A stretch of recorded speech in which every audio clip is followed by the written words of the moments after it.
Okay, so a lot of people, when they hear a long distance relationship, they immediately think, heartbreak, guaranteed, just endless longing, maybe some awkward video calls.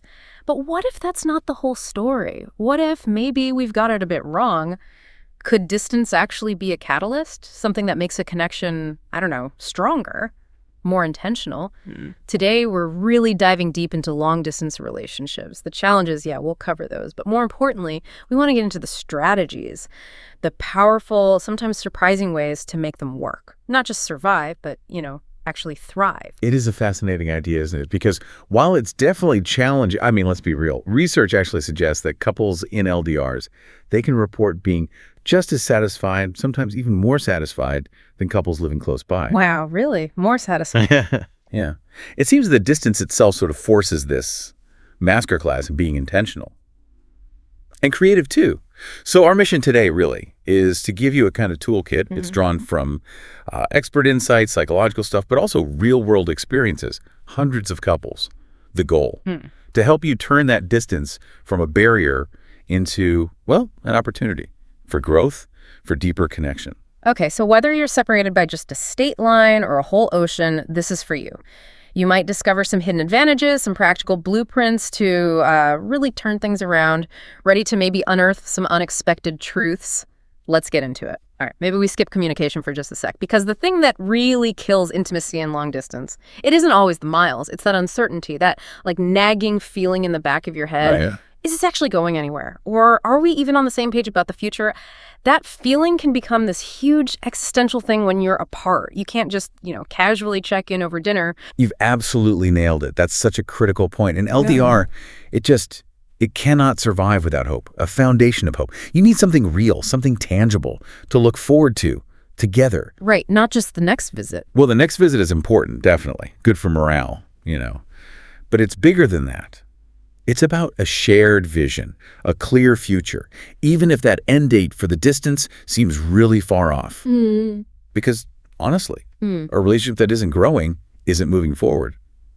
It's kind of dying. So it's not just wishing. You need a real plan, a converging path. I remember reading this story, I think it was on Reddit, about a couple where the husband immigrated. And they weren't just hoping, they were actively saving money together for the immigration fees, the lawyers. Exactly, that shared effort. Or another couple, just 11 months in, long distance, deciding, okay, this is worth it, I'm moving continents. That's a huge leap, but okay, what happens then if life happens, Right. That end date you were aiming for? Suddenly it has to change. How do you manage that without crushing all that hope? That's a really, really important question. Because, yeah, the end date is vital, but being too rigid, that can be dangerous too. It comes back to communication, open, honest, and ongoing communication about the practical stuff. Asking, okay, are we going to live together? When? Where? What specific things do we each need to do? Like saving money, maybe looking for remote work, visa applications. Yeah, nitty-gritty stuff. Yeah, the nitty-gritty. And it's okay if these talks are hard. They often involve sacrifice. And you absolutely have to revisit the plan regularly because circumstances change, right? It's less about a fixed date carved in stone and more about a shared commitment to actually getting there. That makes sense. It's like, I don't know, buying a car you've only seen pictures of. It's a massive trust exercise. But having that light at the end of the tunnel, that shared goal, it keeps the momentum going, helps manage the anxiety. Exactly. And once you have that foundation, that shared hope, the next really crucial layer is, of course, communication. But here's where it gets interesting. Not all communication is created equal. So many couples fall into this trap, right? Scheduling calls almost like homework out of obligation. Oh yeah, the check-in call that feels like a chore. Right. And that leads to resentment or just really flat, uninspired conversations. You're just ticking a box. So if it's not just about talking more, how do we define good communication for LDRs? Because the usual advice is just communicate constantly. Yeah, we need to shift that thinking. The key might actually be making communication feel more optional, if that makes sense. Optional, how does that work? Well, allowing both people to sometimes say, hey, I can't talk tonight, or let's skip the video call without the other person taking it personally. It fosters freedom. However, you should also use your partner's desire to connect as a kind of barometer. If someone suddenly pulls back a lot, wants to talk way less, that's probably a signal worth, gently exploring. And being proactive is key too. Planning ahead. Setting expectations, like how often do we want to connect? What works best? Phone, video, text, even letters. Talk about time zones up front, potential communication blackouts, bad Wi-Fi, busy work periods. Manage those expectations before they become problems. And it's not just the logistics, right? It's about the quality, making it sincere. That standard sleep early, love you text. It can feel a bit meh. Totally. You need to message like they're right there with you from the heart. I love that story about the military couple playing the same song, one going to sleep, the other starting their day. Just a simple ritual, but so heartfelt. Created this real connection across time zones. That's a beautiful example, finding meaning in how you connect. And look, keeping things positive helps, definitely, Right. especially during tough times like deployments. But you also can't hide the struggles. That's not healthy either. Address issues constructively as they come up. Don't let things fester. And please, no silent treatment as punishment. Someone on Reddit shared how they learned that being rigid, holding on to small annoyances, it was way more damaging than just talking. Openly, honestly, even when it felt awkward. And honestly, that advice works for any relationship, long distance or not. Okay, so you've got the hope, the shared future, you're communicating openly. The next big hurdle seems to be managing the emotional stuff distance kicks up. Because when you're apart, your mind can really play tricks on you, can't it? Jealousy, possessiveness, even putting your partner on this impossible pedestal. Oh, absolutely. There's a grain of truth in that saying, absence makes the heart psychotic. It's just so easy to spin irrational fantasies. Positive ones where your partner is flawless, which isn't fair to them, and negative ones fueling distrust and anxiety. The best approach tends to be give trust freely until you have a concrete reason not to. Okay. And proactively build transparency. Share little snapshots of your day, photos maybe. Introduce friends and family, even just quickly over a video call. Involve your partner in your life. Make them feel part of it, even from far away. Yeah, I remember reading about someone whose partner was amazing at that, always sending pictures of what they were doing, FaceTiming a lot, making time, even if it was short. And those little consistent things built massive trust. Another person just decided from day one, I'm giving blind faith trust. And for them, it totally paid off. Turned anxiety into a strong bond. It's also really crucial to manage your own anxiety, though. Take a breath. Reflect.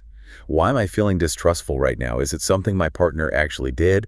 Or is it maybe baggage from a past relationship? If it's the latter, acknowledge it. Okay, this is a me issue. That takes self-awareness. It does. Yeah. And communicate those feelings gently. Even if your partner has done nothing wrong, just say, hey, I'm feeling a bit insecure. Can we talk? And on the flip side, resist that urge to constantly track each other. Location sharing apps. Unless there's a genuine safety reason, they often create more anxiety, not less. Feeds that need for control. That makes sense. And a strategy I've heard helps is compartmentalization. Is that the right word? Like when your partner isn't physically there, really pour yourself into your own life. Work, hobbies, friends. Yes, exactly. It's not just about distracting yourself. It reaffirms your individual identity, which is healthy. Plus, it gives you richer things to actually talk about and share when you do connect. Adds depth. Right, more life to bring to the relationship. Definitely. And that brings us to intimacy, which is obviously vital. It takes creativity in an LDR, takes effort for sure, but intimacy isn't just physical. Emotional intimacy, shared experiences, that psychological connection, just as important. Okay, so how do you build that when you're not together? Virtual date nights, right? Yeah. That's a big one. Huge. And there are so many ways now. Watching a movie together, using things like Teleparty or Discord, or what about cooking the same meal while you're on a video call? That sounds fun. Yeah, that's a great one. Playing online games together, Stardew Valley, seems popular for couples. Or even board games on apps like Tabletop Simulator.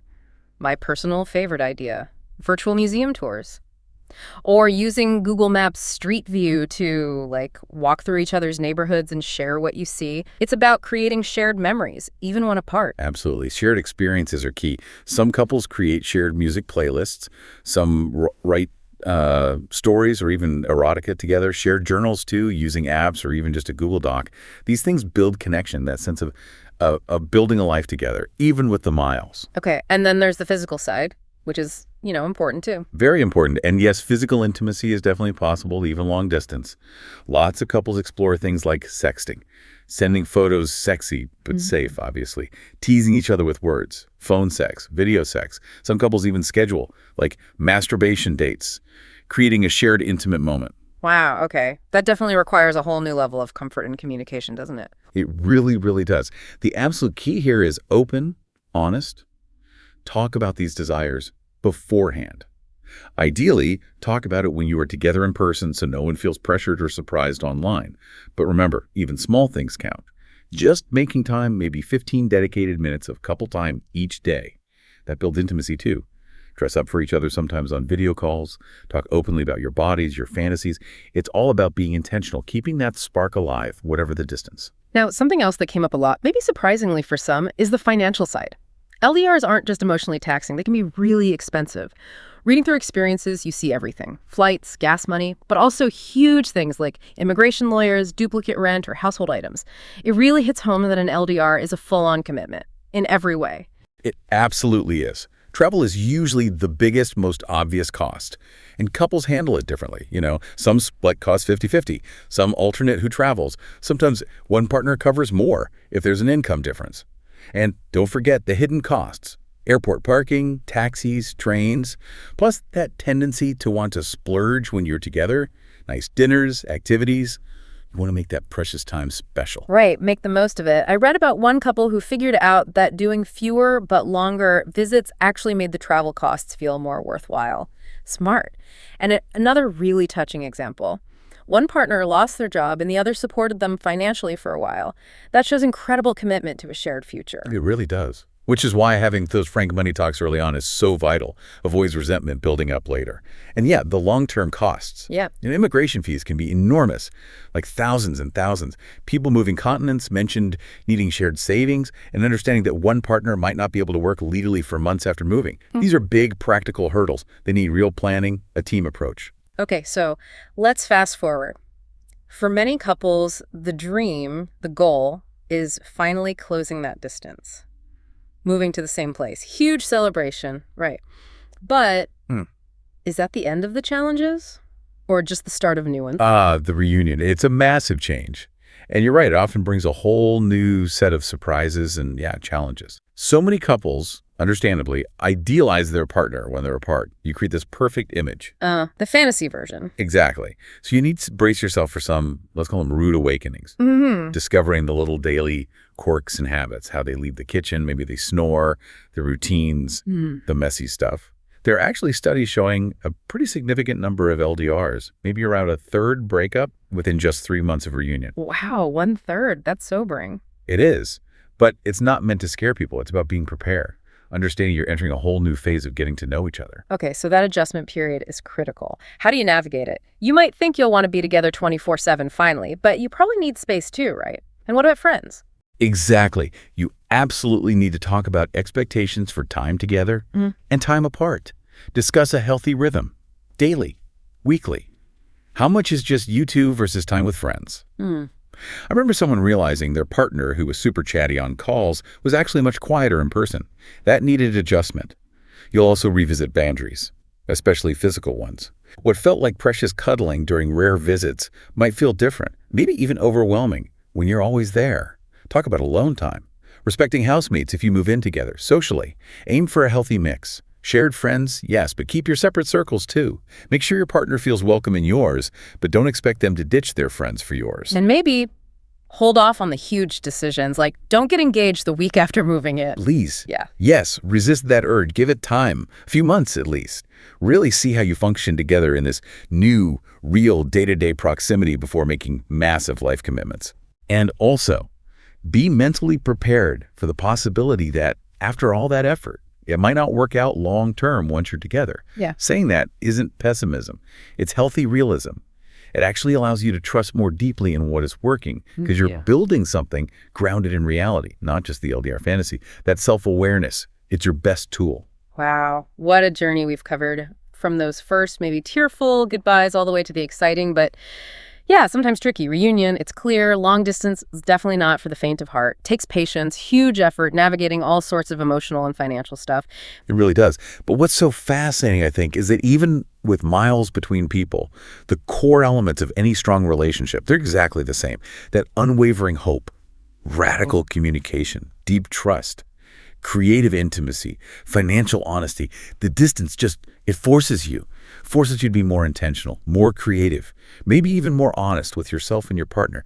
It's about building this incredibly robust connection that doesn't need constant physical presence to thrive. learning to love the real person, quirks and all, not just a fantasy. So what's the takeaway here for everyone listening? Whether you're in an LDR right now or have been or never will be, maybe the biggest lesson is just about the sheer resilience of human connection and how if you have enough dedication, enough creativity, and a clear path forward, love really can find a way to beat the distance. And that makes me wonder, if distance makes couples work so hard on communication and intentionality, what could all couples, living together or apart, learn from these LDR strategies? What happens if we all bring that level of conscious effort to our relationships, regardless of proximity? Something to think about, perhaps. Until next time.